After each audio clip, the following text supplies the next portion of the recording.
Perlawanan Palestina di Gaza terlibat dalam bentrok sengit melawan pasukan pendudukan di Al-Fallujah. Puluhan kendaraan militer Zionis hancur diserang pasukan perlawanan.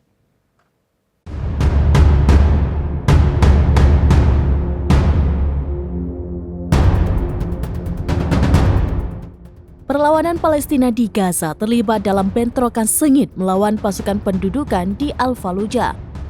Puluhan kendaraan militer Zionis hancur diserang pasukan perlawanan. Juru bicara militer Brigade Al-Qassam Abu Ubaidah pada Senin 4 Desember 2023 mengumumkan keberhasilan pasukannya di medan perang. Dikatakannya para pejuangnya menghancurkan 28 kendaraan militer selama 24 jam terakhir di semua front pertempuran di jalur Gaza.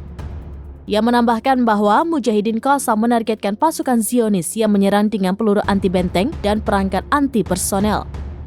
Bentrok pun pecah dengan mereka dari jarak jauh sehingga menyebabkan kematian. Serangan rudal diluncurkan secara intens ke berbagai sasaran entitas Zionis. Sayap militer gerakan Hamas mengkonfirmasi bahwa sejumlah tentara pendudukan tewas dan terluka dalam serangan yang menargetkan sebuah tank di daerah Al-Fallujah di jalur Gaza Utara. Tank tersebut hancur setelah diserang menggunakan peluru Yasin 105. Bak tak memiliki rasa takut, Al-Qassam juga membunuh sejumlah pasukan khusus tentara Israel.